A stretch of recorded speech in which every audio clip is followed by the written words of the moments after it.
सहनो भुनक्तु सह वीर्यं करवावहै तेजस्विनावधीतमस्तु मा विद्विषावहै। ॐ शान्तिः शान्तिः शान्तिः। हरि ओम। धीरे से दोनों हथेलियों को रगड़ते हैं, रखते हैं बंद आंखों पे, उसी अंधेरे में पलकों को धीरे से खोल लेते हैं। Hari Om. Thank you.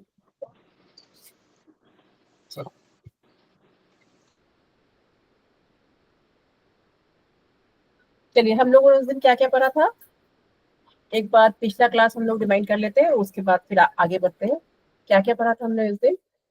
Types of research, ठीक है। टाइप्स ऑफ रिसर्च क्लासिफिकेशन किस किस बेसिस पे था? स्कोप, अप्रोच हाँ, और मेथड। मेथड, ठीक है, वेरी गुड। तो स्कोप के बेसिस पे क्या था? बेसिक और अप्लाइड। ठीक है। और अप्रोच के बेसिस पे? एक्सपेरिमेंटल और थियोरेटिकल। ठीक है। और मेथड के बेसिस पे?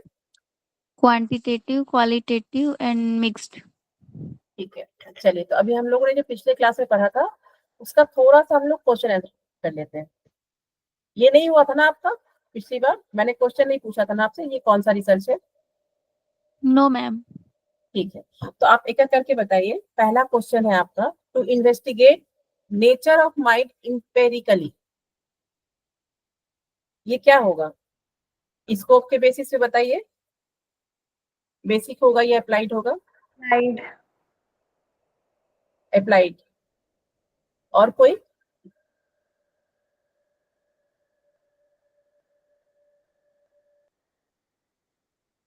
बेसिक होगा, अप्लाइड होगा, to investigate nature of mind empirically. Ma'am basic होगा शायद। बेसिक होगा, अच्छा। और कोई? कौन कौन कह रहे बेसिक होगा? किसको लग रहा है कि बेसिक होगा ये? किसको किसको लग रहा है?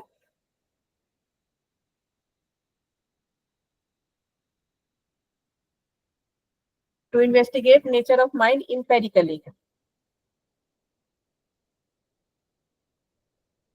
अप्रोच के बेसिस पे कौन सा होगा?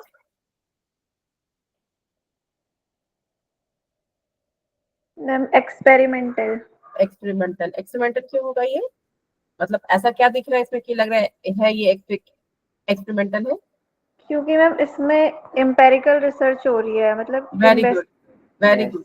क्योंकि यहाँ पे इसमें जो है इम्पेरिकल लिखा हुआ है, तो इम्पेरिकल का जहाँ पे भी होगा, कभी भी आप अगर ये वर्ड देखते हैं, इसका मतलब ये एक्सपेरिमेंटल रिसर्च है। ठीक है, दोनों सेम ही है, चाहे आप उसको इम्पेरिकल रिसर्च बोलिए या एक्सपेरिमेंटल रिसर्च बोलिए। ठीक है, ये जो है आपका एक्सपेरिमेंटल रिसर्च को ही शो करता है ये वर्ड। तो to investigate nature of mind empirically. और मेथड में क्या होगा इसमें?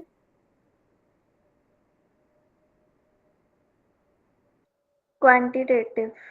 क्वांटिटेटिव। बाकी बच्चे क्यों नहीं आंसर कर रहे हैं? क्या होगा, सब लोग बताइए अपना। मैम करेंगे। हाँ बताइए, पहला क्या होगा? पहला मुझे जो है स्कोप के बेसिस पे, अप्रोच के बेसिस पे और मेथड के बेसिस पे, तीनों के बेसिस पे बताइए क्या होगा इसमें। सोचिए, मतलब देखिए, जब तक आप अपना दिमाग नहीं लगाएंगे ना, गलत ही बोलिए, मुझे कोई दिक्कत नहीं, मैं समझाऊंगी बाद में आपको कि कैसे हुआ, लेकिन एटलीस्ट आप लोग कोशिश तो कीजिए। मैम स्कोप के हिसाब से अप्लाइड होगा ना ये? क्यों अप्लाइड क्यों होगा? क्योंकि जो भी एग्जिस्टिंग चीज है उस पे इन्वेस्टिगेट करना है। इसमें है, क्वेश्चन क्या है आपका, to investigate nature of mind empirically. ठीक है, इंपेरिकल है, एक्सपेरिमेंटल है, इसमें किसी को कोई डाउट है? No ma'am. कोई भी डाउट नहीं है? किसी को ऐसा लगता है कि ये जो है इंपेरिकल नहीं है, मतलब थ्योरेटिकल नहीं, ये क्वेश्चन जो है इसमें कोई डाउट है आप लोग को स्कोप के ऊपर? देखिए, अगर ये एक्सपेरिमेंटल है तो इसमें डेटा जरूर होगा, और डेटा होगा तो ये क्वांटिटेटिव होगा, है ना?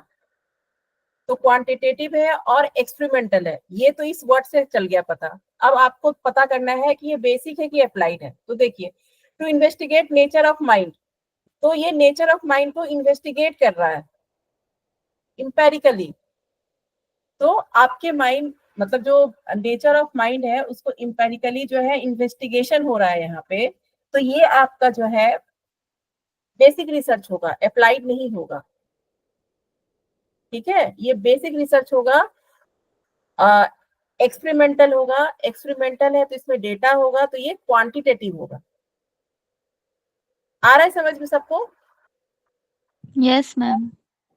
कोई भी ऐसा हो जिसको ये नहीं समझ में आ रहा हो, कोई भी? अभी मैं क्वेश्चन और भी पूछूंगी आपसे, और भी एक बार question। और मैम समझा दीजिए प्लीज। देखिए मैंने मैम आपसे मेरा कहा, हाँ बताइए। स्कोप में थोड़ा कंफ्यूजन है बेसिक और अप्लाइड में। देखिए बेसिक इसलिए हो रहा है कि ये देखिए इन्वेस्टिगेट नेचर ऑफ माइंड इंपेरिकली। अब नेचर ऑफ माइंड इंपेरिकली है तो ये हो सकता है ये फर्स्ट टाइम हो आपका। देखिए बेसिक और अप्लाइड में कंफ्यूजन नहीं रखना है आपको। ऐसे ये नेट में बहुत ज्यादा ये क्वेश्चन नहीं पूछते हैं, लेकिन बस आपके समझने के लिए मैं बता रही हूँ कि उस दिन जैसे मैं आपको बताई थी कि बेसिक और अप्लाइड में क्या फर्क है। कोई भी एक मैं एग्जांपल देके बताई थी कि बेसिक और अप्लाइड में क्या फर्क है। बेसिक में मैम इन्वेंशन करना होता है और अप्लाइड में यूज करना होता है। जो इन्वेंशन है उसी का हम यूज करते हैं। तो जब इसमें इसमें जो है आपका investigate nature of mind, investigate nature of mind empirically है, तो कुछ ना कुछ नया इन्वेस्टिगेशन ही हो रहा होगा ना इसमें, है ना? हो सकता है इसमें कुछ ना कुछ फर्स्ट टाइम, क्योंकि इन्वेस्टिगेट नेचर ऑफ माइंड है। अभी और भी आप लोग एग्जाम्पल देखिए तो उससे हो सकता है और भी क्लियर हो ये चीज आपको। ठीक है, अभी 4-5 एग्जाम्पल्स है इसके। तो इसमें क्या क्या हो गया? पहला हो गया बेसिक, दूसरा हो गया एक्सपेरिमेंटल, एक्सपेरिमेंटल, तीसरा हो गया क्वांटिटेटिव। क्वांटिटेटिव। चलिए अब है इसमें कि to investigate nature of mind as presented in the yoga text. अब इसमें क्या होगा? अब नेचर ऑफ माइंड यहाँ था इंपेरिकली, यहाँ पे है कि nature of mind presented in the yoga text. देखिए एक ही रिसर्च है, मैंने कहा था ना कि टॉपिक एक ही है लेकिन उसका करने का तरीका अलग अलग है। ठीक है, तो to investigate nature of mind as presented in the yoga text, तो योगा टेक्स्ट में क्या है, कैसे है ये? अगर योगा टेक्स्ट से है तो क्या होगा इसका? Applied, applied. ठीक है, और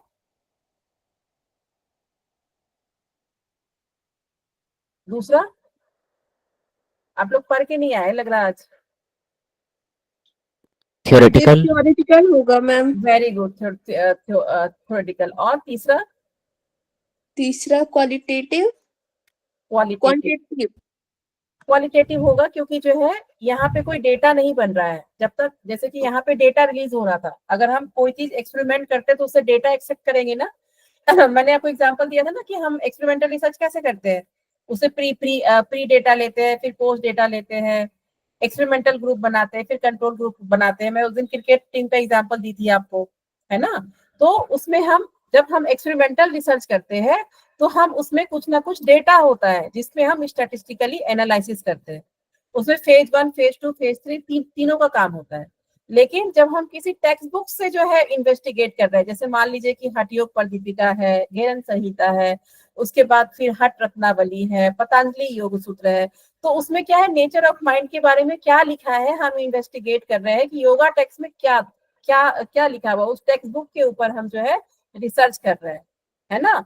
तो एक तो ये थ्योरेटिकल हो गया, दूसरा जो है ये आपका क्वालिटेटिव हो गया, और तीसरा क्या होगा इसका? स्कोप, इसके बेसिस पे, स्कोप के बेसिस पे अप्लाइड। अप्लाइड। अप्लाइड क्यों होगा बताइए? क्योंकि मैम इसमें हम बुक का उपयोग ही तो कर रहे हैं। नहीं, ऐसा नहीं कि थ्योरेटिकल है तो वो अप्लाइड ही होगा। अप्लाइड तो यानी तो देखिए इसमें कुछ हम, अप्लाइड का मतलब हुआ कि कुछ ऑलरेडी पहले से एग्जिस्ट कर रहा है, यही होता है ना कि जो पहले से एग्जिस्ट कर रहा है उसको हम अपने रिसर्च में लगा रहे हैं। जैसे मैं आपको योगा मॉड्यूल के बारे में बताई थी कि अगर मैं योगा मॉड्यूल डेवलप की हूँ तो वो मेरे लिए तो बेसिक रिसर्च हो गया, लेकिन उस योगा मॉड्यूल को कोई यूज कर रहा है तो वो अप्लाइड हुआ। तो यहाँ पे तो कोई हम यूज नहीं कर रहे हैं ना, कोई फॉर्मूला, कोई ये तो हम तो बुक में जो दिया हुआ है हम बुक से ले रहे हैं। हम डिफरेंट डिफरेंट बुक से थ्योरेटिकल रिसर्च कर रहे हैं, हम उससे ले रहे हैं। चलिए, मैं इसका जो ना 5 क्वेश्चन है मैं आपको होमवर्क दूंगी, ठीक है। आप लोग अपना दिमाग लगा के आइए, सोचिए ये क्या होगा, बेसिक होगा, ये आपको समझना जरूरी है, ठीक है। आप लोग इसको होमवर्क करके लाइएगा, मैं अभी डिस्कस नहीं करूंगी, और उसके बाद फिर जो है हम क्लास में डिस्कस करेंगे, फिर आपके क्वेश्चंस भी होंगे उसमें, ठीक है। ठीक है, तो हम आगे बढ़ते हैं आज के क्लास में।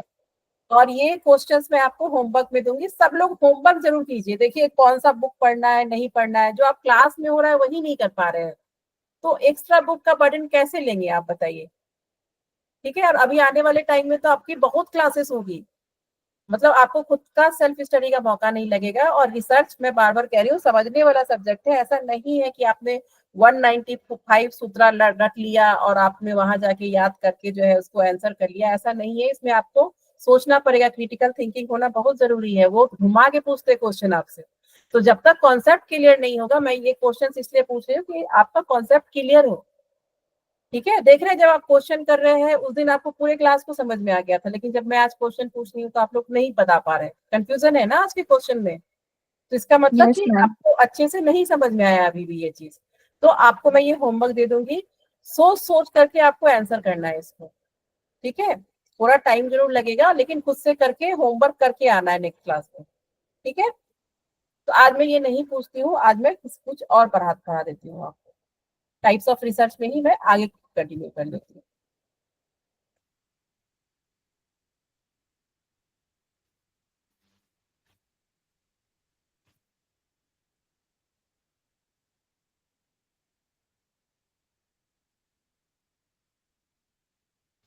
स्लाइड विजिबल है सबको? यस जी मैम। मैम। यस। चलिए, देखिए ये 3 तरह के जो है ना रिसर्च आप पढ़ेंगे अभी। एक है आपका डिस्क्रिप्टिव, एक है आपका डिस्क्रिप्टिव, एक है कोरिलेशनल और एक है कॉजल, ठीक है। डिस्क्रिप्टिव रिसर्च जब आप करते हैं तो उसमें क्या होता है कि आपका रिसर्च क्वेश्चन ये 3 तरह का ही होता है, ये 3 तरह से ही आप रिसर्च क्वेश्चन अपना इस्टेब्लिश करते हैं रिसर्च में। रिसर्च क्वेश्चन क्या था, सबसे पहला स्टेप था कि लास्ट स्टेप था? पहला स्टेप था। सबसे पहला हम क्या करते हैं, रिसर्च क्वेश्चन बनाते हैं। तो रिसर्च क्वेश्चन यानी तो आपका डिस्क्रिप्टिव होगा, यानी तो कोरिलेशनल होगा, यानी तो कॉजल होगा, ठीक है। डिस्क्रिप्टिव में क्या होता है, when we do not know anything about the area, ठीक है। जब हमें उस एरिया के बारे में कुछ भी नहीं पता होता है, ठीक है, तो हम उसको डिस्क्रिप्टिव रिसर्च कहते हैं। एग्जाम्पल अभी मैं दूंगी आपको। कोरिलेशनल रिसर्च होता है after getting some basic information when we are interested to study the relationship between 2 variables. तो देखिए, वेरिएबल्स में बताई थी ना आपको, जो वेरी करता हो। 2 वेरिएबल्स रहते हैं इसमें जब भी हम रिसर्च करते हैं। पहला होता है आपका इंडिपेंडेंट वेरिएबल। इंडिपेंडेंट वेरिएबल हमेशा आपका योगा रहेगा। आप योगा के स्टूडेंट है, जब भी आपको योगा देते हैं तो इंडिपेंडेंट वेरिएबल हमेशा आपका योगा रहेगा। और डिपेंडेंट वेरिएबल होगा जिसका उसमें इफेक्ट पड़ेगा। डिपेंडेंट वेरिएबल मतलब हो गया जैसे effect of yoga on obesity, ये टाइटल है हमारे रिसर्च का। तो ओबेसिटी से रिलेटेड जितना भी हम वेरिएबल यूज करेंगे ना, जैसे वेट, हाइट, फिर उसका बीएमआई, तो ये सब क्या है, डिपेंडेंट वेरिएबल है। योगा हमारा इंडिपेंडेंट वेरिएबल है, और जिसको हम नाप रहे हैं, जिसपे जो है इफेक्ट हो रहा है योगा देने के बाद, वो हमारा डिपेंडेंट वेरिएबल है, ठीक है। तो इसमें क्या होता है, कोरिलेशनल स्टडी में हम लोग 2 रिलेशन निकालते हैं। मतलब जब हमें रिलेशनशिप निकालना होता है 2 वेरिएबल के बीच में, जैसे मान लीजिए कि आपके पास जो है आपको स्मोकिंग और लंग्स कैंसर पे निकालना है, ठीक है। ऐसा ऐसा होता है कि जो लोग स्मोकिंग ज्यादा करते हैं उनको लंग्स कैंसर की खतरा उनको खतरा ज्यादा होता है। तो हमने क्या किया, हम एक हॉस्पिटल में गए, ठीक है। हॉस्पिटल में गए और वहां पे जितने आदमी को भी लंग्स कैंसर हुआ था, ठीक है, जितने आदमी को भी लंग्स कैंसर था, हमने सबका डेटा, मान लीजिए कि वहां पे 10 लोग थे जिनको लंग्स कैंसर था, फिर हमने जो है हॉस्पिटल से रिक्वेस्ट किया कि हम उनका डेटा चेक करना चाहते हैं कि उनका प्रीवियस हिस्ट्री कैसा रहा है, और हमने देखा कि जितने को लंग्स कैंसर हुआ सबको स्मोकिंग करने की बहुत आदत थी। वो लोग बहुत बड़े स्मोकर थे, मतलब हमेशा स्मोकिंग करते थे, और सब में ये कॉमन था, 10 के 10 लोगों में कॉमन था कि वो स्मोकिंग करते थे। ठीक है, तो इसका मतलब क्या हुआ कि जो लोग स्मोकिंग करते हैं, स्मोकिंग का कहीं ना कहीं रिलेशन है किससे, लंग्स कैंसर से। तो जब हम दो वेरिएबल के बीच में रिलेशन निकालते हैं, जैसे स्मोकिंग और कैंसर के बीच में हम एक रिलेशनशिप निकाल रहे हैं कि जो लोग जितना ज्यादा स्मोकिंग करेंगे उनको कैंसर का उतना ज्यादा खतरा होगा। ठीक है, तो जब हम वेरिएबल्स के बीच में रिलेशन निकालते हैं तो उसको हम कोरिलेशनल रिसर्च बोलते हैं। ठीक है, क्योंकि इसमें हम एक रिलेशन निकाल रहे हैं। ठीक है, तो जब भी हम वेरिएबल्स के बीच में रिलेशन निकालने की बात होगी तो हम उसको कोरिलेशनल स्टडी बोलेंगे। कोरिलेशनल स्टडी में जैसे यहाँ तो हम कुछ भी नहीं जानते हैं, जैसे डिस्क्रिप्टिव की बात करें तो यहाँ हम लोग को कुछ नहीं पता है क्या है नहीं है, उस एरिया के बारे में हमें कुछ भी नहीं पता है, लेकिन यहाँ पे हमें बेसिक इंफॉर्मेशन होता है। बेसिक इंफॉर्मेशन का मतलब है कि जैसे आप कोई हॉस्पिटल गए, आपको लगा कि जो लोग ज्यादा स्मोकिंग करते हैं उनको कैंसर का खतरा ज्यादा है, तो हमने कुछ इंफॉर्मेशन निकाला हॉस्पिटल से, और हॉस्पिटल से हमने फिर उसको कोरिलेट किया कि जो लोग ज्यादा स्मोकिंग करते हैं उनको लंग्स कैंसर का खतरा सबसे ज्यादा होता है, क्योंकि 10 लोगों को लंग्स कैंसर था तो 10 के 10 लोग जो है स्मोकर थे। ठीक है, तो जब भी हम इंडिपेंडेंट और डिपेंडेंट वेरिएबल के बीच में रिलेशनशिप निकालने की बात करेंगे, ठीक है, तब हमारा वो जो है रिसर्च हमारा कोरिलेशनल रिसर्च होगा, चाहे तो उसमें रिलेशनशिप पॉजिटिव होगा, ठीक है, या नहीं तो निगेटिव होगा।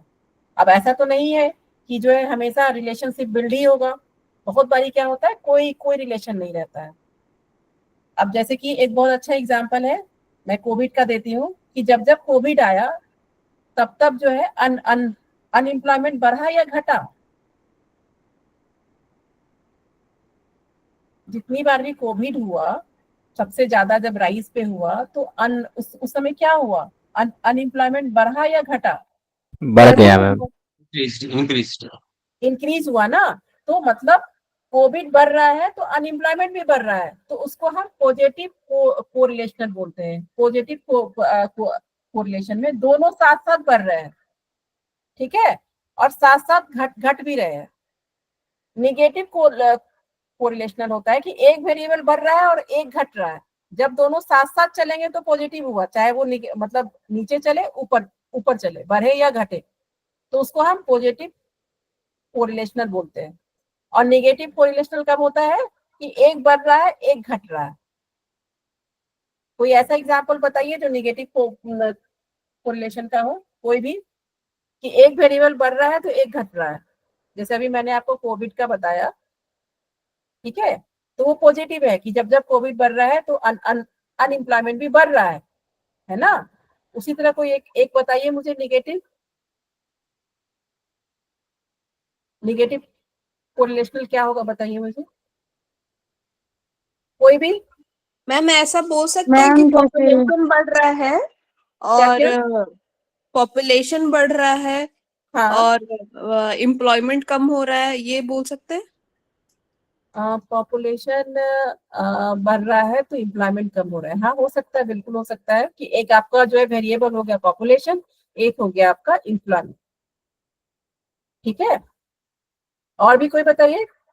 मैम जैसे कि हम लोग योग कर रहे हैं तो ओबेसिटी में मतलब ओबेसिटी कम हो रहा है, मोटापा कम हो रहा है योग कर रहे हैं तो। ठीक है, अगर आप कोरिलेशनल रिसर्च करते हैं ओबेसिटी और योगा का, ठीक है, तो इसमें भी आपको कोरिलेशन निकालना होगा कि दोनों में क्या रिलेशन है।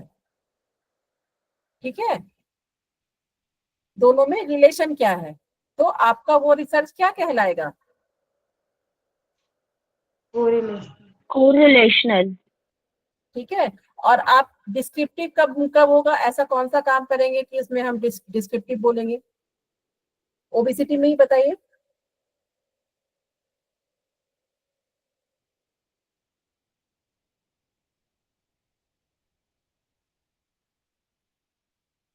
बताइए बताइए। ये कह सकते हैं कि ओबेसिटी का रीजन क्या है वो मालूम नहीं है, अगर पीसीओडी नहीं है, पीसीओएस वेरी नहीं गुड, है। Very good. तो उसके लिए कौन सा रिसर्च करना होगा? अगर आपको मालूम नहीं है कि, तो उसके लिए कौन सा रिसर्च करना होगा? Ma'am descriptive. डिस्क्रिप्टिव करना होगा। जैसे आपको कोई सर्वे वगैरह करना होगा, सर्वे आपका डिस्क्रिप्टिव रिसर्च में आता है। ठीक है, सर्वे में क्या होता है हम लोग को पता नहीं है, हम बस उसके पैटर्न ऑफ बिहेवियर और इन सब के बारे में जानना चाहते हैं, इसीलिए एक लार्ज सैंपल साइज पे हम सर्वे करते हैं, है ना। तो जब भी सर्वे होगा तो आपका डिस्क्रिप्टिव होगा। जब आप दो वेरिएबल्स के बीच में रिलेशन निकालेंगे तो क्या होगा? कोरिलेशन। कोरिलेशन, ठीक है। कॉजल कब होता है? कॉजल होता है आपका कॉजल होता है आपका जैसे कि हम एक्सपेरिमेंटल रिसर्च करते हैं। जैसे यहाँ लिखा हुआ है कि when we want to establish cause and effect relationship. ठीक है, तो कॉज एंड इफेक्ट रिलेशनशिप हमेशा याद रखिएगा। ये वर्ड आपका नेट एग्जाम में भी आता है। कहीं पे भी आपको कॉज एंड इफेक्ट रिलेशनशिप लिखा होगा तो वो एक्सपेरिमेंटल स्टडी होगा। कहीं पे भी आपको जो है दिखे कि कॉज एंड इफेक्ट रिलेशनशिप है, तो दैट मीन्स कि वो जो है आपका एक्सपेरिमेंटल स्टडी है। ठीक है, एक्सपेरिमेंटल स्टडी कैसे होता है, क्या क्या बताया था मैंने आपको एग्जाम्पल में, कि उसमें हम दो ग्रुप बनाते हैं। एक एक्सपेरिमेंटल ग्रुप होता है, हम लोग योगा के स्टूडेंट है इसीलिए मैंने बोला था कि वो योगा ग्रुप हो गया, और एक कंट्रोल ग्रुप होता है ना। तो याद है सबको पिछली Yes, class ma'am. Yes ma'am. जी मैम। तो उसमें क्या होता है कि हम जो है योगा देते हैं और हम इफेक्ट देखते हैं। किस चीज पे इफेक्ट देखते हैं? कि उसके वेट पे क्या इफेक्ट हुआ। योगा देने के बाद जो भी वेरिएबल, जो हम नापने वाला वेरिएबल यूज कर रहे हैं, तो हम उसमें इफेक्ट देखते हैं कि हमने योगा तो दे दिया और 3 महीने के बाद उसका इफेक्ट क्या हुआ, प्री से पोस्ट डेटा में कोई चेंजेस हुआ या नहीं हुआ। तो इफेक्ट हमेशा हम डिपेंडेंट वेरिएबल में देखते हैं। तो कॉज एंड इफेक्ट वर्ड कहीं पे भी होगा तो वो आपका एक्सपेरिमेंटल रिसर्च होगा। उसमें हम जो है एक तरफ योगा दे रहे हैं और एक तरफ दूसरी तरफ हम देख रहे हैं कि हमारे वेरिएबल पे इफेक्ट क्या हुआ, उसका जो आपने योगा दिया है उसका इफेक्ट क्या हुआ, उसके वेट पे क्या इफेक्ट हुआ, उसके बीएमआई पे इफेक्ट क्या हुआ। ठीक है, तो कहीं पे भी काउजल रिसर्च का मतलब ही होता है काउजल इफेक्ट, कि उसमें आपका ये एक्सपेरिमेंटल रिसर्च हुआ। तो जब भी आप रिसर्च क्वेश्चन बनाएंगे अपने रिसर्च के लिए, तो वो नहीं तो डिस्क्रिप्टिव होगा, नहीं तो कोरिलेशनल होगा, नहीं तो काउजल होगा। अब आप लोग ये मुझे बताइए कि effect of yoga on obesity, ये कौन सा रिसर्च क्वेश्चन होगा? ये क्या होगा? डिस्क्रिप्टिव होगा, कोरिलेशनल होगा, या कॉजल होगा? कोरिलेशन। कोरिलेशन। सब लोग को लग रहा है कि यही होगा? हाँ मैम, Yes, क्योंकि ma'am. योगा को हम लोग ओबेसिटी से रिलेट कर रहे हैं। हम्म। मैम एक बार फिर क्वेश्चन दोहराइए ना।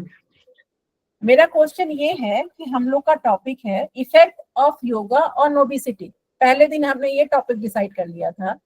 तो effect of yoga on obesity ये कौन सा रिसर्च होगा, कौन सा रिसर्च क्वेश्चन में आएगा? डिस्क्रिप्टिव थर्ड में वाला आएगा, कोरिलेशनल में आएगा, कि कॉजल में आएगा? कॉजल में। कॉजल एक्सपेरिमेंटल कॉजल कॉजल में आएगा। कॉजल में आएगा। अब समझ में आया कॉजल में कैसे आएगा? आप effect of yoga on obesity निकाल रहे हैं कि योगा का क्या इफेक्ट है ओबेसिटी पे।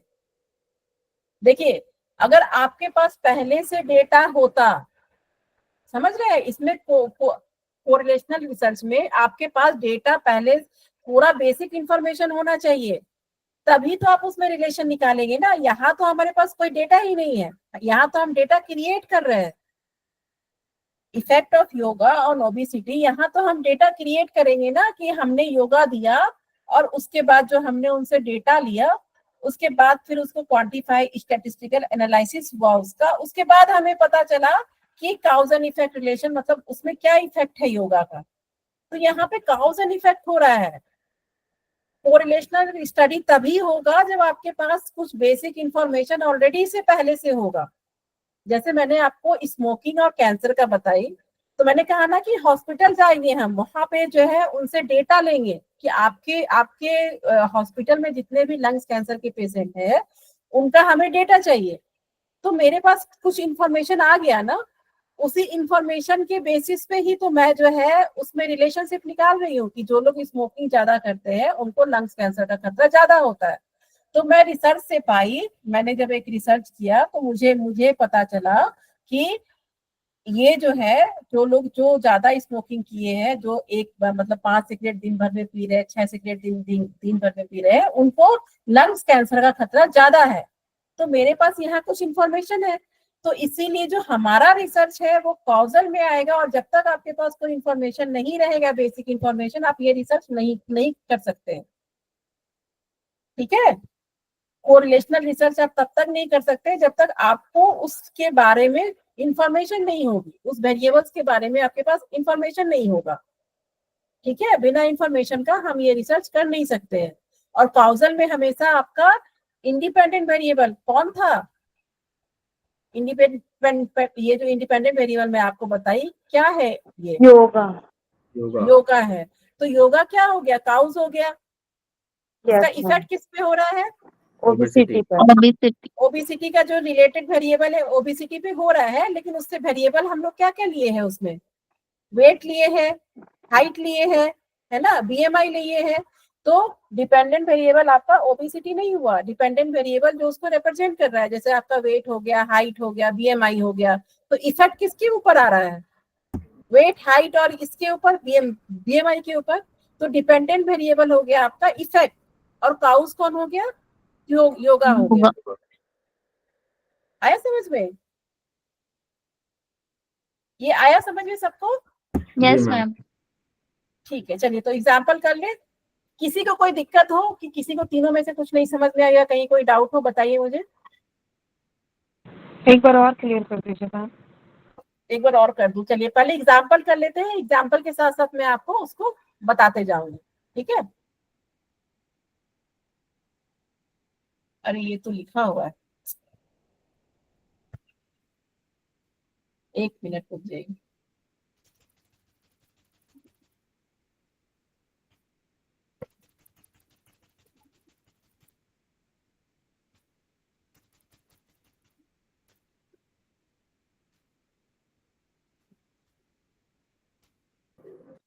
स्लाइड विजिबल है सबको? जी मैम. जी मैम, सब Yes, ma'am. तो देख ही लिया अब मैम। है पहला क्वेश्चन है, what is the prevalence of diabetes in a country? तो ये क्या होगा? डिस्क्रिप्टिव, ये कैसा रिसर्च क्वेश्चन होगा? What is the prevalence of diabetes in a country? ये डिस्क्रिप्टिव होगा मैम। Descriptive. हाँ मैम, डिस्क्रिप्टिव होगा, डिस्क्रिप्टिव बताइए। होगा। मैम कैजुअल, मैम कॉजुअल वाला, थर्ड काउजल वाला होगा, ठीक है। causal। अच्छा ठीक है, काउजल क्यों होगा आप बताइए मुझे। मैम क्योंकि what is the prevalence of diabetes in the country, ma'am diabetes जो है उसका इफेक्ट पड़ रहा है। प्रीवेलेंस का मतलब क्या होता है? ये मुझे बताइए।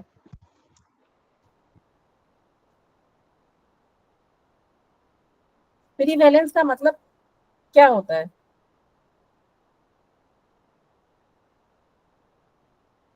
Spreading. प्रीवेलेंस का मतलब होता है कि डायबिटीज के कितने लोग हैं हमारे कंट्री में। ठीक है, तो क्या आपको पता है इसके बारे में? No ma'am. तो आप इसको काउजल कैसे करिएगा बताइए। मैंने तो कहा कि काउजल का मतलब होता है एक्सपेरिमेंटल, उसमें दो वेरिएबल होते हैं, एक वेरिएबल आपका काउज होता है, एक इफेक्ट होता है।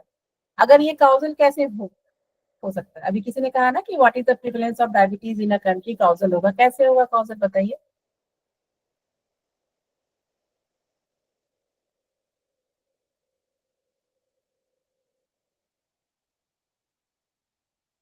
बताइए बताइए। Descriptive होगा मैम. मैम ये एक्सपेरिमेंटल। डिस्क्रिप्टिव हो। ये No ma'am. descriptive Descriptive होगा. मैम क्योंकि डिस्क्रिप्टिव इसमें कोई भी बेसिक नॉलेज नहीं है.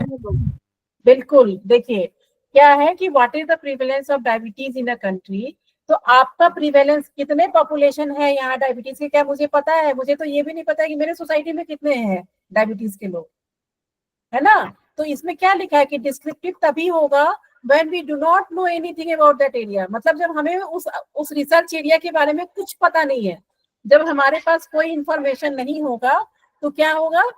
उस एरिया के बारे में कोई इंफॉर्मेशन नहीं होगा तो क्या होगा? वो हमारा Descriptive. डिस्क्रिप्टिव होगा। तो कितनी आबादी है डायबिटिक लोगों की हमारे कंट्री में, क्या किसी को पता है? No ma'am. नहीं पता है, तो कौन सा रिसर्च होगा ये?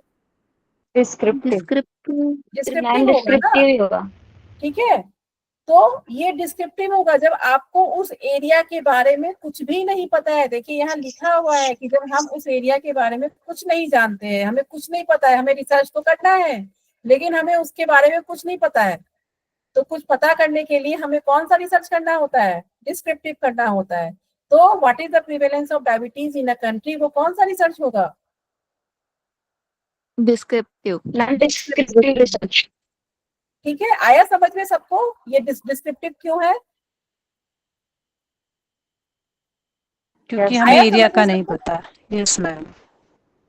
ठीक है, कि जब हम कुछ भी नहीं जानते हैं तो वो डिस्क्रिप्टिव हो गया, जब हम थोड़ा कुछ जानते हैं तो वो कोरिलेशनल हो गया, और जब हमें काउजल इफेक्ट की इसका इफेक्ट क्या है, जब एक्सपेरिमेंटल रिसर्च करते हैं काउजल इफेक्ट होता है तो वो हमारा काउजल हो गया। ठीक है, अब दूसरा देखिए क्या है। दूसरा है what is the relation between number of hours spent for preparing for an exam and the exam marks. Second का क्या होगा? कोरिलेशन। कोरिलेशन रिसर्च ही होगा। ठीक है, इसमें क्या पूछ रहा है कि क्या रिलेशन है, मतलब जो बच्चे, ऐसा है क्या जो बच्चे ज्यादा देर पढ़ रहे हैं उनके मार्क्स भी जो है ज्यादा अच्छे आ रहे हैं। ठीक है, रिलेशन निकाल रहे हैं इसमें कि उसका क्या मतलब, जो बच्चे जितना ज्यादा पढ़ रहे हैं उनका एग्जाम में मार्क्स, उसके एग्जाम में मार्क्स कैसे हैं, क्या ज्यादा, जो बच्चे ज्यादा पढ़ रहे हैं उनके मार्क्स अच्छे हैं। तो हम क्या निकाल रहे हैं यहाँ? रिलेशन निकाल रहे हैं ना। तो ये मार्क्स हमें कहाँ से मिलेगा? हमें कुछ इंफॉर्मेशन चाहिए ना, ये बेसिक इंफॉर्मेशन कहाँ से आएगा? कोरिलेशनल। कोरिलेशनल है, लेकिन मैं पूछ रही हूँ कि जो हम यहाँ पे लिखा है ना कि after getting some basic information, तो इसमें बेसिक स्कूल से। स्कूल से मिलेगा ना उनको। यस मैम, इंफॉर्मेशन लेनी पड़ेगी बेसिक। ठीक है, और ऐसे तो यहाँ देखिए डायरेक्ट क्वेश्चन देखिए व्हाट इज द रिलेशन, जब रिलेशन पूछेगा तो वो कोरिलेशनल रिसर्च ही होगा आपका। तो इसमें डायरेक्ट ही पूछ रहा है question what is the relation between number of hour spend for preparing for an exam and the exam marks. ठीक है, बच्चों से सर्वे करना होगा मैम, तब पता चलेगा। बिल्कुल बिल्कुल। ठीक है, अब इसमें है कि does practice of trataka improve concentration. Causal. Causal. Causal कैसे कॉजल होगा बताइए, क्यों होगा कॉजल? ये कॉज एंड इफेक्ट पता लगा रहे हैं मैम कि क्या त्राटक करने से आई का पावर इंप्रूव होता है। कॉज एंड इफेक्ट की त्राटक करने से इंप्रूव हो रहा है क्या, सवाल ये है, क्वेश्चन मार्क। तो उसको पता लगा रहे हैं, इसलिए ऐसा तो होगा। ट्राटका यहाँ क्या हो गया? कॉज। ट्राटका काउज हो गया ना। और इफेक्ट किस पे आ रहा है? हम लोग किस पे देख रहे हैं? आइस में। कंसंट्रेशन के लिए उन्होंने इम्प्रूव, कंसंट्रेशन के लिए उन्होंने कुछ ना कुछ जो है डिपेंडेंट वेरिएबल लिया होगा जिससे वो उसको नाप सके। ठीक है, तो ये समझ में आया सबको, descriptive, correlational, causal. Yes ma'am. देखिए ये वर्ड आपको मिलेगा रिसर्च के क्वेश्चन में, अगर आपको ये कॉन्सेप्ट क्लियर नहीं होगा तो फिर कर नहीं पाएंगे क्वेश्चन आप वहां पे। ये तीनों सबको क्लियर है कि डिस्क्रिप्टिव क्या होता है, कोरिलेशनल क्या होता है, कॉजल क्या होता है, सबको क्लियर है? कोई भी ऐसा जिसको नहीं समझ में आया हो? कोई भी? सबको समझ में आ गया? क्वेश्चन दूँ यस मैम। आपको? ठीक है, चलिए ये सब तो मैं आपको पढ़ा दी हूँ कि गुड रिसर्च क्वेश्चन कैसा होना चाहिए। जी मैम। नहीं ये बच गया है आपका, ये नहीं पढ़ाएंगे। अब देखिए इसमें है कि गुड रिसर्च क्वेश्चन कैसा होना चाहिए। अभी आप लोग इसी फेज में है, सब लोग अपना रिसर्च क्वेश्चन ही बना रहे हैं, तो ये आपको पता होना चाहिए। ठीक है, तो attribute of a good research question. Good research question आपके टॉपिक, सबको रिसर्च करना है, सबका टॉपिक अलग अलग है, सबके टॉपिक में कुछ ना कुछ है कि क्या करना है नहीं करना है सबको। है ना। तो यहाँ पे एट्रीब्यूट दिया हुआ है। नोबल में बताई थी कि यूनिक होना चाहिए, नया नया होना चाहिए। डुएबल भी बताई थी कि जो है करने योग्य होना चाहिए, कि आप कोई ऐसा टॉपिक ना ले लेकिन रिसर्च आप कर ही नहीं पा रहे उस पे, है ना। सोशली रिलेवेंट होना चाहिए, जिस सोसाइटी में आप रहते हैं उस सोसाइटी के लिए ऐसा रिसर्च होना चाहिए कि जो वो रेलिवेंट हो। अब how to construct a good research question, ये भी एक क्वेश्चन है कि कैसे उसको जो है ये गुड रिसर्च क्वेश्चन बनाया जाए। तो it should be precise, it should contain the essence of research problem. Give as much information as possible like intervention, population, variable, tools. अब देखिए आप लोग पतंजलि योग सूत्र पढ़ते होंगे ना, आपने पढ़ा ही जी मैम। होगा। हाँ जी। छोटा सा 4 वर्ड का ही होता है, जैसे अथ योगा अनुशासनम, तो ये 4 वर्ड का ही है, लेकिन इसमें कितना सारा जो है, अगर मैं इसको लिखना चाहूँ, ठीक है, तो पूरा एक पेज मतलब लिख सकती हूँ, ठीक है। तो प्रिसाइज का मतलब है कि जो आपका रिसर्च टॉपिक है वो छोटा होना चाहिए, लेकिन उस छोटे टॉपिक में भी टॉपिक पढ़ के ये समझ में आ जाना चाहिए कि ये रिसर्च किस चीज के ऊपर है, ठीक है। हमारा टाइटल जो है छोटा सा होना चाहिए, लेकिन उस छोटे से टाइटल में किसी को भी ये पढ़कर समझ में आना चाहिए कि ये रिसर्च किसके ऊपर है। जैसे उस दिन हमने गूगल स्कॉलर देखा था ना, तो गूगल स्कॉलर में जितने भी टॉपिक थे वो टॉपिक ऐसे होने चाहिए कि हम टॉपिक पढ़ के ही, उसका रिसर्च टाइटल पढ़ के ही हमें पता चल जाए कि ये डिस्क्रिप्टिव है, कॉजल है, ठीक है।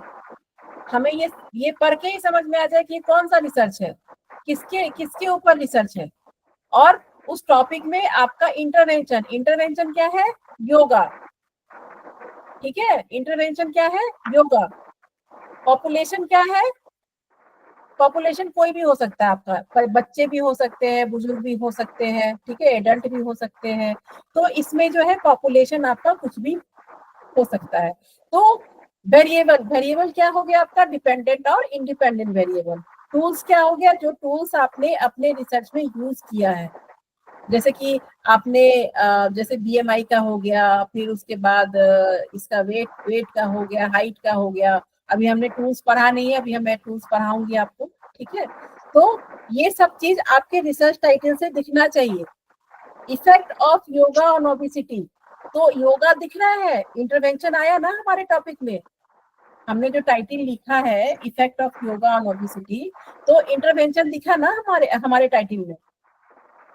अब हम पॉपुलेशन लेंगे कि effect of yoga on obesity on old age person, ठीक है, या ऑन चिल्ड्रन। तो अगर हम इस तरह से टाइटल क्रिएट करेंगे तो उसमें पॉपुलेशन भी आ जाएगा। वेरिएबल कहा जा रहा है, तो वेरिएबल जो है आपका जैसे कि मान लीजिए आपका इंडिपेंडेंट वेरिएबल तो हमने डाला ही है yoga, effect of yoga. Tools अभी हमने कुछ डिसाइड नहीं किया अपने रिसर्च का, अभी तो हमने टॉपिक ही बनाया है सिर्फ, ठीक है। तो हमारा रिसर्च जो हम रिसर्च टाइटल बनाते हैं वो छोटा होना चाहिए, और उसमें रिसर्च प्रॉब्लम, जो प्रॉब्लम पे आप काम कर रहे हैं वो दिखना चाहिए, ठीक है। वो रिसर्च टाइटल आपका बहुत ही अच्छा ऐसा होना चाहिए कि लोग वो टाइटल पढ़े और समझ में आ जाए कि ये रिसर्च किसके ऊपर किया हुआ है, ठीक है, ये रिसर्च क्या है। ऐसा टाइटल नहीं रखना चाहिए कि हमें रिसर्च के बारे में कुछ समझ में ही नहीं है, ठीक है। अब जैसे ये है कि एग्जाम्पल दिया हुआ है कि can practice of 1 month of bhramari pranayama या breathing exercise increase the lungs capacity of asthmatics, ठीक है। तो अब देखिए इसमें लिखा है ना 1 मंथ, ड्यूरेशन भी लिखा हुआ है, कितने मंथ का है इनका, जो उन्होंने ड्यूरेशन दिया है भ्रामरी प्राणायाम का वो 1 महीने का है। और उसमें जो है क्या है, लंग्स कैपेसिटी ऑन अस्थमैटिक। तो यहाँ पॉपुलेशन दे दिया है कि इनका जो है पॉपुलेशन क्या है, अस्थमैटिक है। इंटरवेंशन क्या है, भ्रामरी प्राणायाम। ठीक है। पॉपुलेशन कौन है, asthmatic patients. Asthmatic. Very good. Tools क्या है, टूल्स जैसे कि हम लोग डॉक्टर से पूछेंगे कि आपके यहाँ पे कितने अस्थमैटिक पेशेंट्स हैं और उनका जो भी डेटा है वो चाहिए। हाँ, अगर कोरिलेशनल हम यूज करते हैं तो यहाँ पे ऐसे, हालांकि ये कोरिलेशनल रिसर्च नहीं है, कॉजल है मैम ये। हाँ ये कॉजल है। तो ब्रीदिंग प्रैक्टिसेस के लिए, लंग्स कैपेसिटी के लिए कुछ ना कुछ हमारे पास टूल्स होगा उसको नापने के लिए, ठीक है, उसको नापने के लिए कोई ना कोई टूल्स होगा, कोई असेसमेंट टूल होगा हम ये रिसर्चर के पास, जिससे वो नाप रहा होगा लंग्स कैपेसिटी, ठीक है। तो ऐसा होना चाहिए कि टाइटल पढ़ के समझ में आ जाए कि ये जो है किस चीज पे रिसर्च है आपका, ठीक है, उसमें इंटरवेंशन आ जाए, पॉपुलेशन आ जाए, वेरिएबल आ जाए, टूल्स आ जाए, ऐसा होना चाहिए आपका रिसर्च क्वेश्चन। और प्रिसाइज, छोटा को ऐसा नहीं कि बहुत लंबा चौड़ा सा आपने टाइटल बना दिया कि पता ही नहीं चल पा रहा है कि टाइटल मतलब है क्या। छोटा सा टाइटल बनाना है आपको और उस छोटे से टाइटल में ये सारी चीजें होनी चाहिए। तो आप लोग जो है अभी से जिस चीज पे भी, जो भी टॉपिक पे काम करना चाहते हैं आप लोग, तो उसके जब भी आप अपना क्वेश्चन बनाएंगे रिसर्च क्वेश्चन, तो ऐसा ही होना चाहिए जैसा ये बना हुआ है। ये रिसर्च क्वेश्चन ही है और वो क्वेश्चन के फॉर्म में होना चाहिए रिसर्च क्वेश्चन। जैसे यहाँ ये क्वेश्चन के फॉर्म में है ना कि can practice of 1 month of Brahmi pranayama और breathing exercise increase the lungs capacity, तो ये क्वेश्चन के फॉर्म में है ना, कैन से शुरू हुआ है। इसी तरह आपको क्वेश्चन के फॉर्म में अपना जो है रिसर्च क्वेश्चन बनाना है, इसीलिए उसको रिसर्च क्वेश्चन बनाते हैं। जब हम पूरा रिसर्च कर लेते हैं 1 साल में, 4 साल में, अब जिसको जितना पीएचडी में टाइम लग जाए, ठीक है, तो जब हम पूरा रिसर्च कर लेते हैं तब हम इस क्वेश्चन का रिप्लाई करते हैं कि 1 महीने ब्राह्मी प्राणायाम करने से लंग्स कैपेसिटी बढ़ा या नहीं बढ़ा, ठीक है। तो पहले ये आपके लिए क्वेश्चन है, जब हम सारा रिसर्च कर लेंगे, हमारे पास कंक्लूजन आ जाएगा, रिजल्ट आ जाएगा, सब कुछ आ जाएगा, तो वो फिर हम इसी क्वेश्चन का आंसर करते हैं। तो सबसे पहला स्टेप इसीलिए हमारे पास रिसर्च क्वेश्चन है, क्योंकि वो आपने सोचा है, इसीलिए रिसर्च क्वेश्चन है। जब आप इसको कर लेते हैं तो वो आपका आंसर जब आ जाता है आपके पास, तो इसी क्वेश्चन को हम जस्टिफाई करते हैं। तो आप भी जब रिसर्च क्वेश्चन अपना बना रहे होंगे तो याद रखिएगा कि सब वो जो है कौन सा रिसर्च है, डिस्क्रिप्टिव है, कोरिलेशनल है, कॉजल है, ठीक है, और क्वेश्चन के फॉर्म में है कि नहीं है। प्रिसाइज छोटा होना चाहिए, बहुत ज्यादा बड़ा नहीं बनाना चाहिए आपको अपना ये।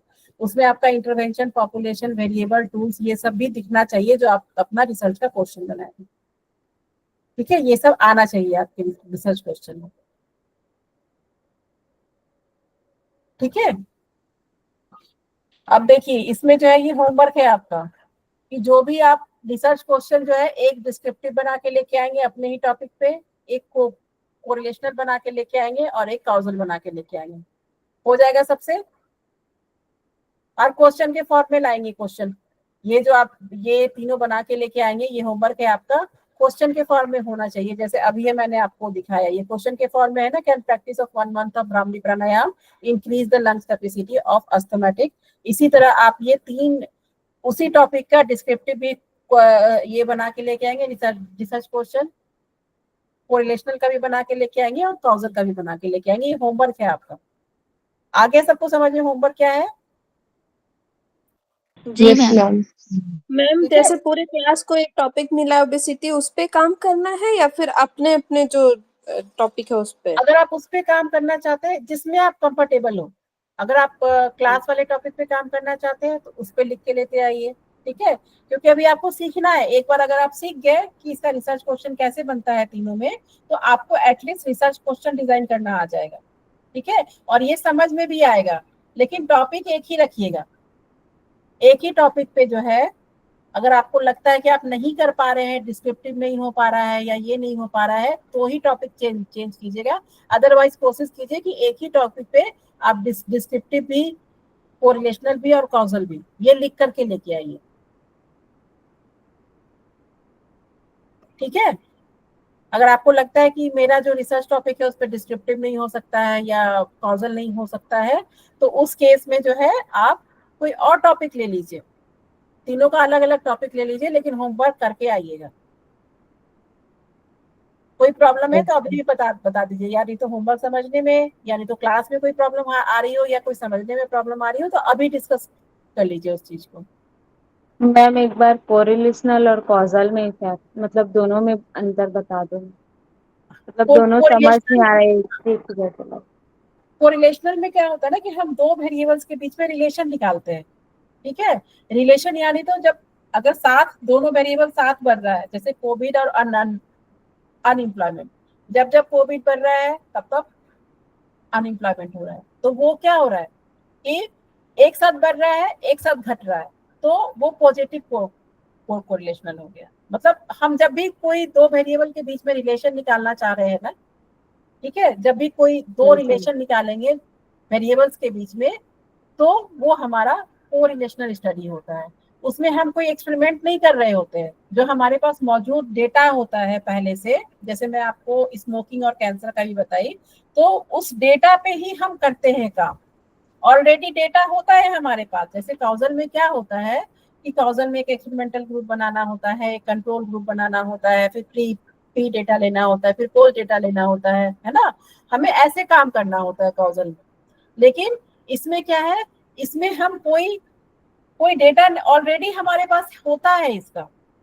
जब भी हम ये रिसर्च करते हैं तो ऑलरेडी मेरे पास डेटा है, इंफॉर्मेशन है। उस इंफॉर्मेशन के बेसिस पे मैं दो वेरिएबल्स के बीच में रिलेशन निकाल रही हूँ। यहाँ हम कोई एक्सपेरिमेंटल रिसर्च नहीं कर रहे हैं कि हमने एक कंट्रोल ग्रुप बनाया है, एक एक्सपेरिमेंटल ग्रुप बनाया है। नहीं, हमारे पास जो मौजूद इंफॉर्मेशन है ऑलरेडी, चाहे वो हॉस्पिटल का हो, स्कूल का हो, कहीं से भी हो, और उसमें आपको लगता है कि इसमें कोई रिलेशन है, ठीक है, तो उस मौजूद इंफॉर्मेशन से हम काम करते हैं। जैसे मान लीजिए कि ओबेसिटी और योगा ही है, तो ओबेसिटी और योगा है, तो मान लीजिए आप कोई हॉस्पिटल जाते हैं, वहाँ बहुत सारे हॉस्पिटल में योगा सेशन चलता है और बहुत सारे हॉस्पिटल में सारे पेशेंट्स आते हैं। तो आप वहां से अगर आपको स्टडी करना है तो आपके पास डेटा पहले से मौजूद है। अगर आपको कोरिलेशनल स्टडी करना है तो एक मिनट चाहिए, अगर आपको कोरिलेशनल स्टडी करना है तो आपके पास डेटा ऑलरेडी मौजूद है। आपको कुछ करना नहीं है, कोई ग्रुप नहीं बनाना है, कोई एक्सपेरिमेंटल ग्रुप नहीं बनाना है, कोई कंट्रोल ग्रुप नहीं बनाना है। आप सीधे वहां पे जाती हैं, आप उनका डेटा लेती हैं, आप देखते हैं कि जो ओबीस पर्सन है उनकी ओबेसिटी को ठीक करने के लिए ये योगा आसन दिया जा रहा है। अब आपको लगता है कि उसमें से एक योगा आसन ऐसा है कि जो बहुत इफेक्टिव है। हमने तो 10 आसन उनको कराए, लेकिन 10 आसन में एक आसन ऐसा था जो बहुत इफेक्टिव था, है ना। तो उस आसन के बारे में जो है, आप उस आसन से जो है ओबीस, वो डेटा से जो है, उस डेटा से ये निकाल सकते हैं कि ओबेसिटी पे उसका क्या फर्क पड़ा, कितना फर्क पड़ा। तो यहाँ डेटा आपके पास पहले से मौजूद होता है, आपको डेटा बनाना नहीं पड़ता है। काउजल में क्या होता है कि आपको डेटा जो है क्रिएट करना होता है। क्रिएट करने का मतलब है कि प्रॉपर ग्रुप बनाना होता है, फिर उनसे प्री डेटा लेना होता है, फिर पोस्ट डेटा लेना होता है। उसके बाद फिर हम उस डेटा पे काम करते हैं। वो डेटा फर्स्ट टाइम क्रिएट करते हैं जब आप एक्सपेरिमेंटल स्टडी या काउजल स्टडी ही आपका एक्सपेरिमेंटल स्टडी है। तो जब हम कोई फर्स्ट टाइम काम करते हैं, जब हम अपना डेटा खुद से क्रिएट करते हैं, तो वो काउजल होता है। जब ऑलरेडी हमारे पास डेटा होता है और उस डेटा पे हम काम करते हैं, तो ये कोरिलेशनल होता है, ठीक है। और जब हमें कुछ भी नहीं पता होता है, जब हमें कुछ भी नहीं पता है उस फील्ड के बारे में और हम कोई काम कर रहे होते हैं, तो वो डिस्क्रिप्टिव होता है। तो ये 3 तरह के ही आपके रिसर्च प्रॉब्लम होते हैं जिसमें आपको बना के लेके आना है। नहीं समझ में आ रहा है कि ओबेसिटी पे कैसे बनेगा, नहीं हो सकता है, तो आप अलग अलग ही बना के लाइए, अलग अलग एग्जाम्पल ही साइड करके लाइए, लेकिन इसको बना के लाइए आप लोग, ताकि मुझे समझ में आए कि आप लोग कितना समझ में आ रहा है। हो जाएगा ये होमवर्क सबसे? यस मैम, कोशिश करेंगे। जी मैम। बहुत डिफिकल्ट नहीं है, थोड़ा सा सोचिए, देखिए ये हो, इसमें कोई दिक्कत नहीं आएगी। क्योंकि क्या होगा ना कि आप अगर इस तरह का क्वेश्चन करके आएंगे, ये क्वेश्चन आपको नेट में तो नहीं आएगा, लेकिन अगर उसमें लिखा होगा कि ये डिस्क्रिप्टिव रिसर्च है, ये कोरिलेशनल रिसर्च है, ये कॉजल रिसर्च, तो आपको ये वर्ड कैसे समझ में आएंगे जब तक आप इसके बारे में सोचेंगे नहीं तो, ठीक है। इसीलिए मैं आपको कह रही हूँ कि अगर दो एग्जाम्पल भी लेके आते हैं, ठीक है, तो आपको ये समझ में आएगा कि ये इस रिसर्च में क्या हो रहा है, इस रिसर्च में क्या हो रहा है, इस रिसर्च में क्या हो रहा है। तो आपको ये वर्ड परेशान नहीं करेगा। कभी भी आप रिसर्च में, जब भी आपका नेट के क्वेश्चन में आप ये डिस्क्रिप्टिव देखेंगे, तो आपको समझ में आ जाएगा कि इस एरिया पे कुछ काम नहीं हुआ, रिसर्चर को कुछ पता नहीं है, फर्स्ट टाइम हो रहा है, ठीक है। ये वर्ड देखेंगे तो जो है दोनों रिलेशन के मतलब दो वेरिएबल्स के बीच में हमें रिलेशनशिप निकालने बता रहा है। ये है तो कॉज एंड इफेक्ट है। तो आपको वर्ड पे कमांड हो जाए जो भी रिसर्च के वर्ड है, इसलिए मैं आपको ये होमवर्क दे रही हूँ कि ये होमवर्क करके लाइएगा आप। होमवर्क क्या है, सबको समझ में आ गया? Yes ma'am. सब लोग कर लेंगे आसानी से, ठीक है ना? यस और नो? हाँ करेंगे। कोशिश करके देखिए, नहीं होगा तो फिर तो मैं बताऊंगी ही आपको, ठीक है, लेकिन कोशिश आपका होना चाहिए। लिटरेचर रिव्यू हो गया था आपका। लिटरेचर रिव्यू भी आप लोग पेपर पढ़ते रहिए, नहीं भी समझ में आ रहा है तो भी पढ़िए पेपर को, क्योंकि पेपर नहीं पढ़ेंगे तो फिर अभी बोरिंग लगेगा पढ़ना। अभी तो आप पढ़ेंगे तो आपको लगेगा कि क्या पढ़ रहे हैं, मतलब कुछ समझ में ही नहीं आ रहा है, लेकिन फिर भी पढ़िए। वो पढ़ते पढ़ते ही उसमें इंटरेस्ट आएगा, जैसे जैसे क्लास आगे बढ़ते जाएगी वैसे वैसे आपका इंटरेस्ट भी क्रिएट होता जाएगा। अभी टाइम है क्या हम लोग के पास? 10 मिनट है। चलिए मैं टाइप्स ऑफ आपको ना ये भी करवा देती हूँ, रिसर्च आर्टिकल।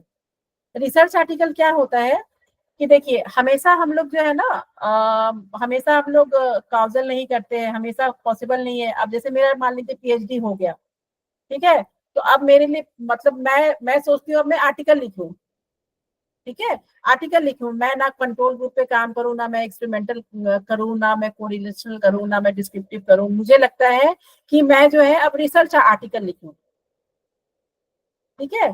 तो अब रिसर्च आर्टिकल्स में भी जो है क्या होता है कि इतने तरह के आर्टिकल होते हैं आपके पास, original article, review article, case report और ब्रीफ कम्युनिकेशंस।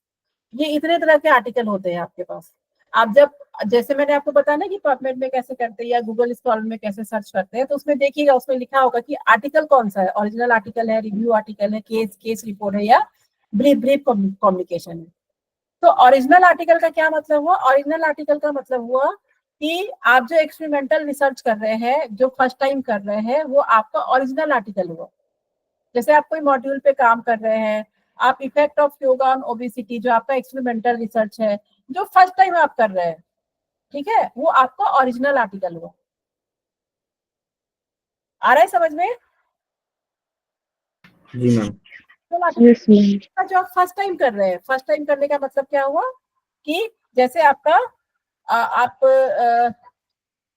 जैसे आप जो है एक्सपेरिमेंटल रिसर्च किया, आपने पायलट स्टडी किया, आपने जो आपका फर्स्ट टाइम हो रहा है, वो आपका ओरिजिनल आर्टिकल हो गया। रिव्यू आर्टिकल बहुत टाइप के होते हैं। रिव्यू आर्टिकल में आपका देखिए नरेटिव रिव्यू आता है। रिव्यू आर्टिकल में आपको जो है does not follow strict systematic method to identify article to review, usually written by expert in a field or senior researcher। अब जैसे मान लीजिए कि मैंने 5 साल जो है अपने टॉपिक पे दिया, मैं स्क्रीन टाइम पे मैंने रिसर्च किया था, ठीक है। मेरी जो रिसर्च हुई है वो स्क्रीन टाइम पे हुई है कि जो एक्सेसिव स्क्रीन टाइम होता है उसका क्या फर्क पड़ता है, ठीक है। तो अब जो है मेरे जो 5 साल का मेरे पास जो एक्सपीरियंस गेन हुआ है, ठीक है, वो तो काफी है, क्योंकि मैंने 5 पेपर भी मेरा पब्लिश हुआ है। मैंने 5 साल तक इसी टॉपिक पे काम भी की हूँ। मैं 5 साल योगा में भी लगी रही हूँ। मैंने इसी टॉपिक पे अपने मास्टर्स को भी मतलब डिजिटेशन की थी, तो मेरे पास काफी नॉलेज हो गया है इस टॉपिक पे। तो मैं क्या करूंगी, मैं जो है मैं एक नरेटिव रिव्यू लिखूंगी। नरेटिव रिव्यू का मतलब होता है कि जो हम अपने एक्सपीरियंस से लिखते हैं।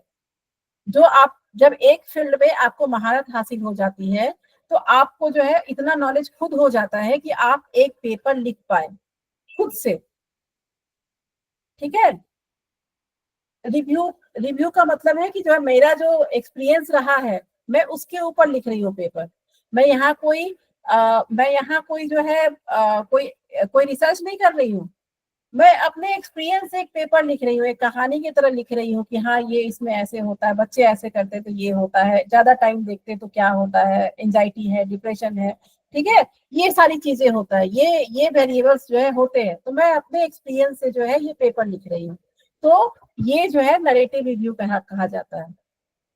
सिस्टमैटिक रिव्यू क्या होता है? सिस्टमैटिक रिव्यू आप लोग कर सकते हैं। आप लोग कैसे कर सकते हैं? सिस्टमैटिक रिव्यू का मतलब होता है कि जैसे ओबेसिटी पे आपको एक सिस्टमैटिक रिव्यू लिखना है, तो आपने क्या किया कि जितने भी पेपर थे पबमेड में, गूगल स्कॉलर में, आपने सारा ओबेसिटी का सारा पेपर ले लिया। जो भी एक्सपेरिमेंटल स्टडी था ओबेसिटी के ऊपर, आपने सारा पेपर ले लिया, ठीक है। 5 साल पुराना जितना भी पेपर था आपने सारा पेपर ले लिया। उसके बाद जो है सिस्टमैटिक रिव्यू करने का तरीका होता है, आपने सारे पेपर का जो है, मान लीजिए आपके पास जो है 1000 ओबेसिटी के पेपर आ गए। 1000 पेपर जो है 1000 आरसीटी स्टडी हुई है। और 1000 जो है पेपर में क्या हुआ कि कुछ स्टडी ऐसी भी है कि जो आरसीटी स्टडी नहीं थी, वो रेंडमली किसी गलत गलत तरीके से आ गया या जो है उसको सिस्टम के थ्रू ही आ गया तो हटा दिया। कुछ पेपर ऐसे भी थे जिसमें जो है आपका जो सैंपल था, मान लीजिए बच्चे के ऊपर किया था आपने लेकिन वो एडल्ट पे था तो फिर उसको भी हमने हटा दिया। उसके बाद कुछ पे इस तरह करते करते हटाते हटाते हमारे पास 100 पेपर बचे, 900 पेपर को हमने हटा दिया।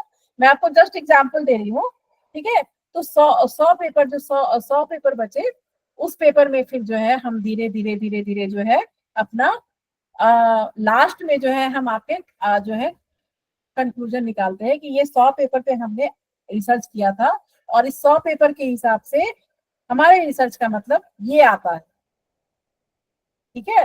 तो उसको हम लोग सिस्टमैटिक रिव्यू बोलते हैं। एक बार और समझा दो।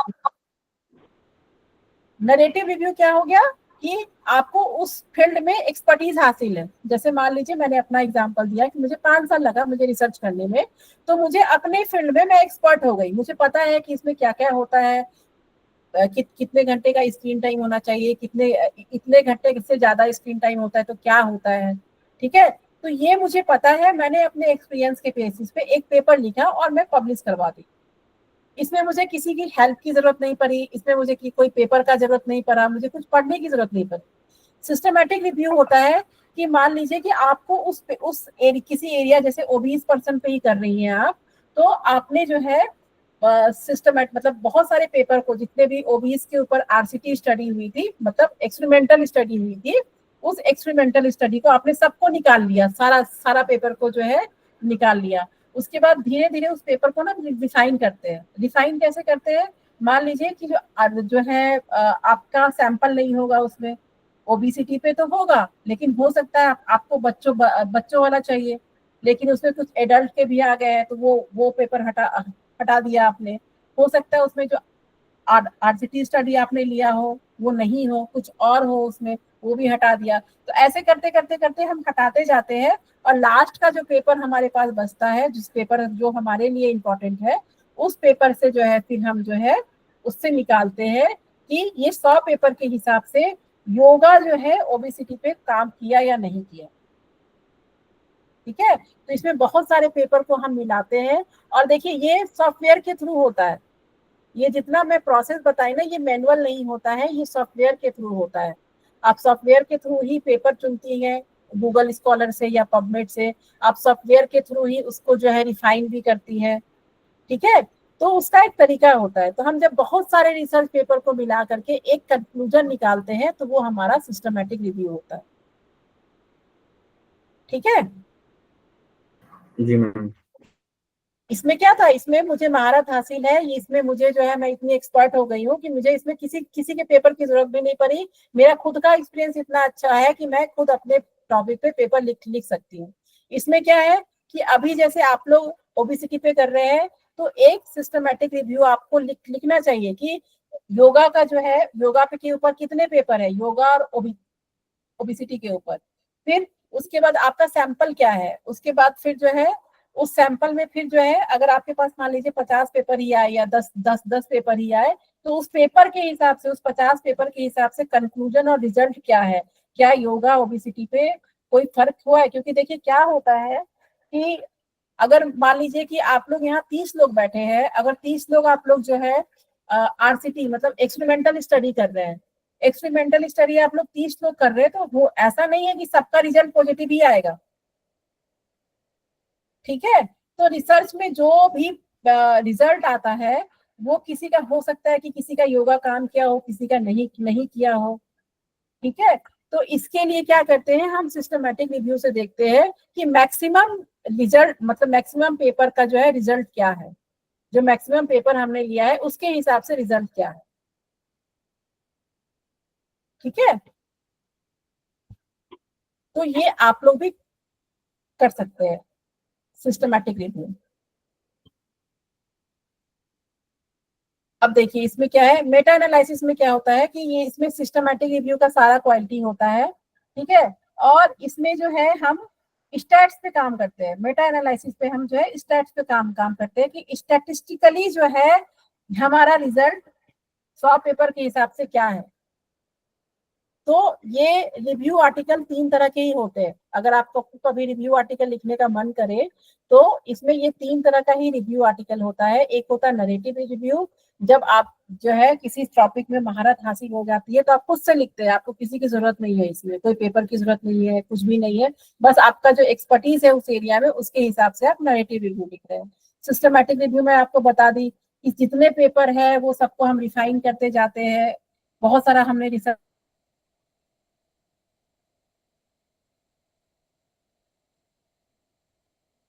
मैम आवाज नहीं आ रही है आपकी। मैम रिमूव हो गई क्योंकि दूसरी रिमूव क्लास का हो टाइम गई। हो गया है।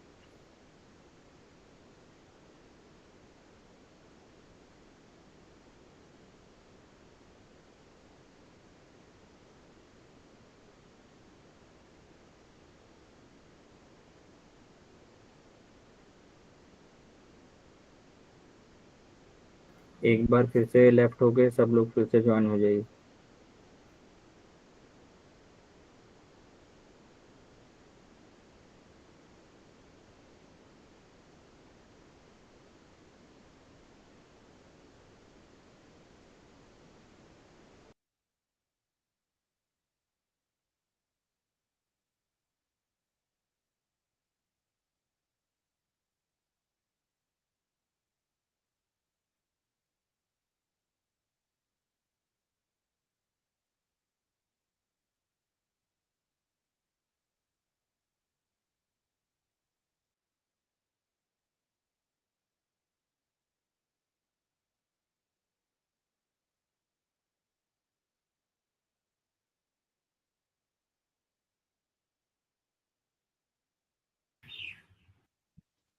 हरिओम एवरीवन, आपकी लास्ट क्लास एंड हो गई क्या? हरिओम मैम।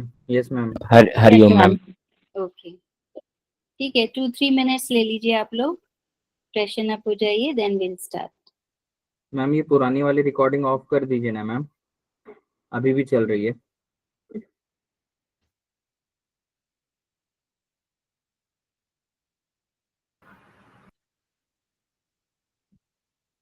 ये समझ में आया सबको क्लास आज?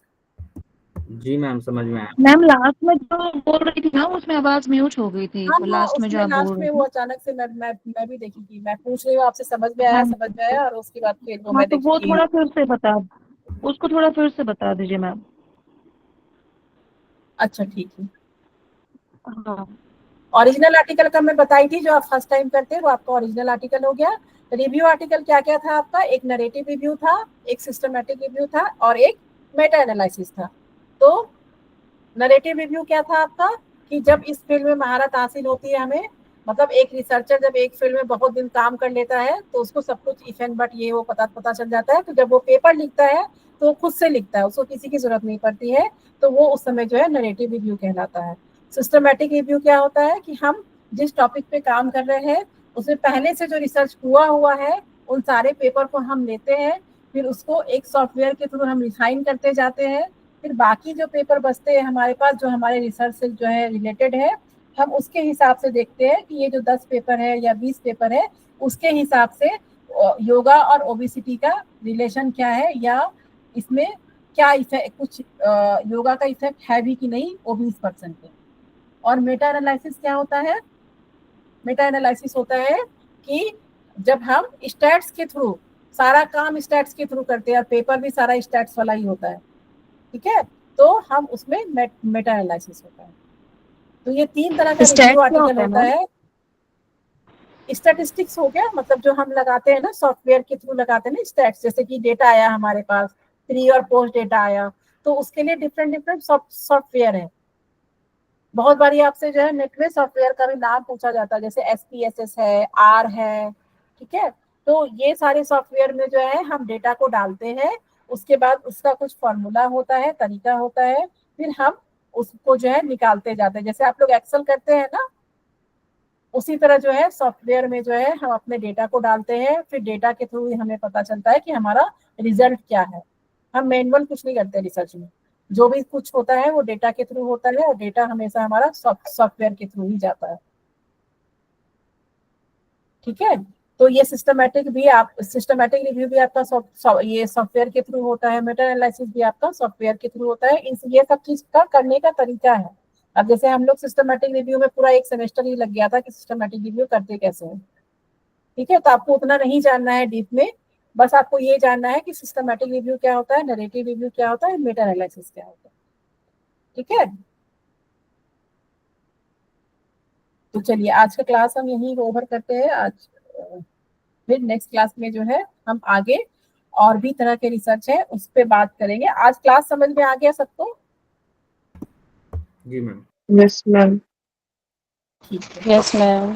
ठीक है। क्लास में रेगुलर रहिए, और क्लास अगर बंक हो जाता है, छूटता है, तो फिर उसको प्लीज उसको रिकॉर्डिंग देखिए उसके लिए, ठीक है। लेकिन क्लास, क्योंकि अभी क्या है, एक भी क्लास आप छोड़ेंगे तो नेक्स्ट क्लास आपको समझ में नहीं आएगी, ठीक है। तो नेक्स्ट क्लास में मिलते हैं हम लोग। होमवर्क मैं आपको भेज दूंगी, और एक होमवर्क मैंने और भी दिया है आपको, वो होमवर्क करके आएंगे कल क्लास में। चलिए क्लास यहीं पे ओवर करते हैं। चलिए, thank you. Hariom ma'am. Hariom ma'am. Hariom ma'am. Hariom.